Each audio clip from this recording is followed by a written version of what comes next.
Hey, good afternoon, everybody. Iggy Garcia here, Mind of Iggy. My short little podcast that I do.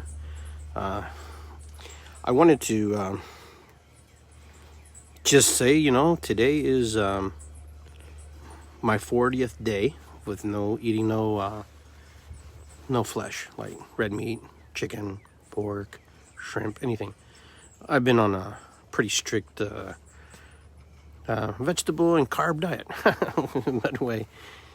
But I made it to 40. Today's 40, so the videos are like a little bit behind, just because you have to record the day that you're doing it. So, yeah, I wanted to share with you this experience because I think it's really interesting. Everything that one goes through, trying to take something out of their normal routine of eating. And like, granted, I didn't eat meat a whole lot, but when I did, I ate it like just whoever eats meat. You have moments where you have a nice big fat juicy steak, and then you have time, you have roasted chicken and different things like that. But I found that I didn't really crave it as much as I thought I would. So that's a good thing, I guess. But a lot of this thing I did is because I wanted to give my body a break from meat, and I also wanted to give the animals a break. That's one less animal in my mind who's doesn't have to suffer, doesn't have to go through the thing. Am I going to stay on the course? I don't know. We'll see. Right now I don't have any yearning for to eat red meat, or I get a big fat juicy steak because tomorrow I celebrate that I did 40 days. No, that's not in my mind right now. My mind is just that I actually accomplished something, that I actually was able to complete this task, and I still have about less than 12 hours to make it to complete this 40th day. I know Lent ended on the Wednesday, but I started this task several days after the beginning of Lent. So that's why I'm kind of like everything. My numbers are off a little bit, but my goal was 40, period. Excuse me, it was 35, and then I made it to 40. And so here I am. I'm just a testimonial that you can do it if you put your mind to it. And there was a lot of things that you discover about yourself. Like, number one, you discover that, you're not going to die. You're not just going to whittle away. You're not going to have this abrupt moment where you're like starving to death. Remember, animals eat plants. So where do we get protein from animals? Because they eat plants. And was the psychology behind it for me, was that they were the middlemen, the middle sentient beings to give us that protein through their flesh. So I was thinking, so why don't I just eat what they eat and receive protein that way? My body is able to break it down. My mouth and everything is designed to actually eat fruits and vegetables and nuts and stuff like that. Now, did my ancestors eat meat? Yeah, of course they did. They all did. It's just how it was. A lot of it had to do with just the way the consumption of how we eat meat in this country. We go through a lot of it, and it contributes to a lot of polluting of waters and the air and all kinds of different things that I was unaware of. I actually became very educated on some things about how the animals byproducts that they discard and what they do with it, because you're always wondering, where does it go? Do they just flush it down the toilet like we do? No, they don't do that. It doesn't go. It goes into your water systems. It goes into your rivers. It goes into your creeks, and goes into the ocean. So that was kind of disgusting. It was kind of gross. Will one person make a difference? One person can make a difference by encouraging others to think about it. Versus, I'm not here to tell you, hey, stop eating meat. No, that's not what I'm doing. My goal is to bring awareness that that sometimes the information that we get about things is misconstrued and manipulated. You don't hear a lot about cattle farming and pig farming and all these different types of farming that we do here on the lands, on hard land, how it contributes to global warming. It blew my mind. I did not realize that the way we live, apart from emissions and everything, that actually, and you can do the research, you can fact check me all, because I've been fact checked on this, and people have shared with me information. it blew my mind. It blew my mind that to think that that much is, it just blew my mind that that much waste affects our world. And I'm talking about waste. You know, it's not like they're grazing. They're just like, and so it made me really sad. And that's kind of why I got on this test of my body to do what is healthy for me. And you start to realize that a plant-based diet is actually very good for you versus not good for you. And, you know, I don't know all the studies, but what I have learned is pretty shocking, you know. And I do feel different. Like, I do feel different inside. Like, I don't feel like inflamed. Like, inflammation isn't in my body like it was. Like, I had a lot of inflammation. Like, I was puffy, you know. I'm chubby by nature, you know, just to begin with. But, you know, my stomach was harder. Now it's not so hard. It's like, it's more supple now. I can move it now. Of course, I have to exercise and get into shape. And I'm not here to start a war, you know, with the meat industry or anything like that. I'm just here to bring awareness that, you know, maybe the way we live is not necessarily so good for us in some capacity. I'm not here to tell everybody stop eating meat because it's bad for the world. There's a lot of things that are bad for the world. There's a lot of bad things that we ingest in our bodies. There's a lot of things we breathe, you know. When a doctor tells you to go get fresh air, you have to kind of laugh at that, you know, in a little bit when they say go get some fresh air. You know, everything everything polluted. But like everything, humans adapt. We adapt too. So our bodies physically adapt, change, and create a metamorphosis about us. And through generational breeding down the line, our bodies start to accept certain things a certain way. And we're able to adjust. So that's something that will happen over time. But it was really shocking to me, all the things I learned. I was shocked about the seafood industry, how corrupt it was, and how they have people who are slaves on ships who they grab and put them on these ships to go, you know, fishing for shrimp. And they're on there for 5 to 10 years, these people. They're prisoners. And this food goes to market. And then learning about the safe food, dolphin food, you know, the cans that says safe dolphin. It's BS. There is no safe dolphin. There's no dolphin, you know. They capture these things and just put it in the pot together, or they throw them out. I found out that dolphins are pests. They're considered pests in the fishing industry. I'm like, what? How can a beautiful dolphin, a creature that belongs in there, that's like me, you know, saying I'm going to go hunt for buffalo or bison, and then they're going to kill me because I'm a pest, you know. I was blown away. And, you know, you don't know what you don't know until you know it, right? You don't know. And then here's the thing. Now that I know these things, I have to have a different understanding and thinking about it. I can't go beating up somebody up about something that now I took part in and I understand what it is. So here I am, knowing the consequences it will do for my body, knowing the consequences it does to the earth. So I have a choice to make for me. Not even for my family. They have their own choice, even within the scope of that. What will I do? How will I help to affect change in my life? Because when I affect change in my life, it affects other people. People watch you. People go, oh, Iggy's not eating meat right now, or Iggy has stepped away. Either way, you know, we're always under the microscope, even when you don't think you are. There's always somebody there to criticize you, critique you, and someone to correct you. But there's always someone there, and there are very few, who will build you up, who will, you know, encourage you to do better. And, you know, and that's the thing. Just like this situation we're all in right now with should we vaccinate, not vaccinate, you know, that we're a lot of us in a conundrum. We don't know. You know, granted, the virus is affecting everybody, and people are dying, and people are sick, and people have become sick and have healed.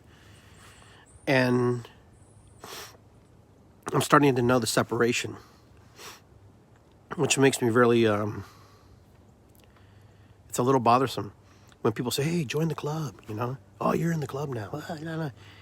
You're indirectly creating something that probably doesn't need to be created. Everybody has the right to make decisions for what's right for them. Now, I know that I've spoken on this topic multiple times, and you come to your own conclusion. My conclusion right now is I'm not going to be anybody's guinea pig. I'm already somebody's guinea pig every day when I eat the things I eat. When I drive the things I drive, when I drink the things I drink, someone's monitoring. And when I watch TV, they have a system that tells you how many times you watch TV and what you watch, what is it, the Nielsen ratings, whatever. They can do it, with your smart TV and your smartphone. They know exactly where you go on your phone. You can turn off the notifications, you can turn off anything, but they still know. And then they can give you advertisements for things that you were like just talking about 5 minutes ago. This is where we're at. This is where we're living. This is reality. This is life. And some of us are participating in it very, very candidly. Just they're right into it. And some of us are really struggling and fighting to not be in that. Now, I can't say I'm fighting it, but I'm trying to be aware of it. I like the comforts of home too, just like everybody. I like my comfort, I like my car, I like my gas, I like to go to the store. I want to be able to know that my trash is being picked up. I'm like everybody. I'm no different. There's a system in place, and the system controls and manipulates and sells you what it wants you to buy. When you go to the store, you may have 80 different brands of cereals that you can buy. But the point is, it's their version of what they think cereal is and what they're going to sell to you. Just like everything that's laying anywhere in the store you go to. Somebody has done a market research. Someone has done something to help you decide for what products you would buy. You're going to buy Tyson, or you're going to buy the no-name brand, That's just life, If you think you're free, you're not free. We're not. None of us are free. None of us are free from anything. The illusion is that we are free. But we're not. We're not. Unless you grow it in your house, unless you're growing in your yard and waiting for it to mature and letting it to come out of the ground and you're picking it, or you have a little greenhouse inside your house and you can sustainably live and survive, yeah, then maybe you can. But the majority of us, 99.5 of us, and that's even probably too much, are dependent on things, gas stations, electric company, water company, grocery stores, clothing stores, shoe stores, pharmacies. We're dependent. We're very dependent, And to think that you're not and think that you're outside of that is totally farce. So these 40 days have been a very interesting task for me. I learned very quickly what I liked and what I didn't like. I learned what I was going to eat versus what I wanted to eat. My options weren't very big, except for like a lot of consumption of vegetables and stuff. It's very easy to eat a lot of carbs when you're on a diet like this, when you're vegetarian diet. I wasn't doing a vegan thing. It was just cutting out the red meat. So I did eat eggs and stuff like that. Someone would say that's liquid meat, but regardless, that wasn't the point. The point was, I was going to see if I can see what my body would do, see what I would do, how I would respond, how I would react, how I would feel after 40 days. My body's been purging. My body's been releasing these toxins and these things that have been inside of me that I didn't even know I had inside of me.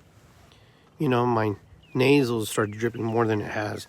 I was coughing more. I was releasing and letting go. I don't know what else but I'll tell you what happened. I went to the store today, and usually I get a candy bar or a Frappuccino or something, and I looked at it, and I didn't want it. I didn't want it. I didn't want that candy bar. I was not interested in that candy bar. I didn't have a sugar craving or anything, but it's very odd for me because I'm one of those guys, just grab a Milky Way on the way. But I didn't. Is that because of cutting out certain things in my diet? It could be. What I'm craving now is to have more fruits like berries and stuff like that. So, yeah, some things have changed. Will Iggy Garcia be a vegetarian? Probably not. Will Iggy Garcia eat less meat? Definitely yes. Will he be a vegan? Most likely not. Not that I don't want to venture down that road. I just know the schedule I keep and the life I keep and the way I work. I just don't want to do that. There's just a lot of dishes in my culture that I grew up with, that I really enjoy, that I want to continue eating. Ceviche I made with fish, It's just something you can't substitute. There's no substitute for like something like that, ceviche. Yeah, you're going to get the mercury, whatever, You're going to get something from something. But the point is, moderation. The point was for me is to know that you don't have to eat a lot of it. It doesn't mean you have to consume your life every day. And I know that when I do eat red meat, I can tell that I get inflamed very quickly. Like I feel like my feet, you know that gout feeling? I've never had gout, but I can feel sometimes in my heels, like I feel like there's something down there, and I don't have that right now, ever since I stopped eating the meat. So that's my journey. That's my journey of 40 days, my Lent journal. Why did I say Lent? Because we were celebrating Lent. Lent was kind of the thing in the middle. It's that point where people decide to do things that usually they don't do in the regular time in 365 days that they live. But I figured I could do something for 40 days. 21 days creates a habit, but here I'm at 40th day today, Friday today. And I'm here to report that, it was a good test. It was a good result. And am I going to jump back right into me? I'm probably most likely not. I'm probably going to take it slow if I am. But I know that I'm not going to be so eager to say, oh yeah, bring me your steak. I'm not going to, it's not like that. It's more like if I choose to, maybe. Even with all the facts that I know about all the things that happen and how things are treated and stuff. But you remember I talked to you about sacred contracts with these sentient beings, these animals. We do have a sacred contract with them that, that we will participate in what we do with them, eat them, consume them, as much as we could have a sacred contract with a bear that eats us, or a wolf or coyotes, whatever. If you get eaten by them, there's a sacred contract there that is unspoken that you don't know about. We're as much food to the world, but since there's so many of us, there's a lot of us, a lot of human beings, we're strong in numbers, but we're very, very vulnerable prey. If we were to run through the plains of Africa, we wouldn't last very long if we didn't know how to live off of it. But either way, thanks for coming along on the ride with me for those 40 days, watching my videos. If you haven't watched one, they're kind of funny. I mean, they're kind of interesting. You go back and you look at them, and you're like, wow. I do see a difference in my appearance. I do see a difference in my color and my skin and stuff. I did notice that from beginning of day one. So there has been changes, and I have lost some weight too. Is it because I'm just eating differently? Possibly, yeah. Because I'm consuming more protein things. Like I'm not not as buffed as I was. I was so buffed. Excuse me, but what I'm saying. I can tell that my muscle tones change a little bit, and if I work on it, it'll bulk up, and I'll get back to where I'm at.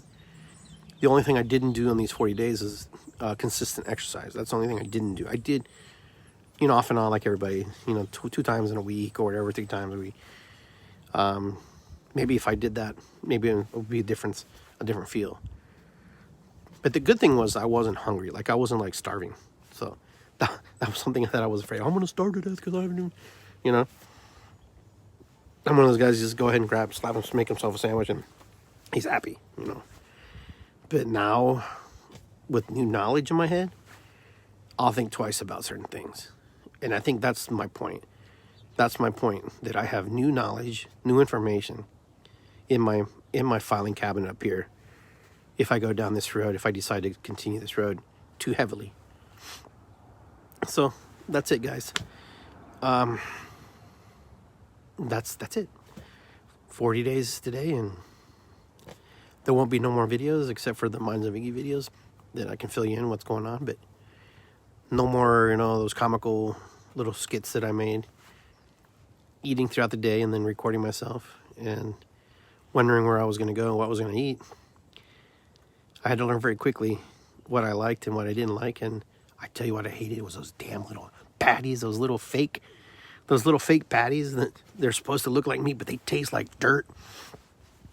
I'm sorry, but you didn't get me to eat those ever again. They were so gross. Oh my gosh. But anyways, that won't happen. But I'll tell you, the best meat product that I ate, non-meat product, was these meatballs that I bought. These meatballs, and I had them in spaghetti sauce, and it almost is, you know, because those meatballs, when you eat them, they kind of taste like there's something else in them, like a filler. And so when I had those meatballs, it kind of tastes like that, but they were vegetable meatballs. And, you know, the cool thing about it was, you know, I liked them. And my favorite of everything was the manicotti from Aldi's. I kid you not. We bought that, and we put the tomato sauce on it, and we put it in. And I would eat that like 2-3 days straight, like leftover, because it was good. I liked it. I was really surprised. Now, that was one thing, though. I had to watch the carbs, you know, the heavy, you know, pastas and rices and stuff. Other than that, it was good. Made myself a lot of salads. All right, so that's it. I have no more to share, at least for today. So whatever you do today, this Friday, enjoy and have fun. And go out, change the world, play a drum. Share with us your story. Tell us what you're doing. You know, get connected.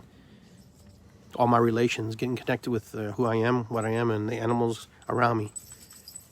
We'll be drumming soon. We'll be enjoying this great weather. And with that, I want to say, Matakuyasin, Ho'oponopono. It's good to be here. Irisikwi. What is above is below. Okay. Oh, namaste. And we'll see you next time here on the Mind of Iggy. And yes, manicotti rocks. I love it. Later, guys. Take care. We'll see you soon.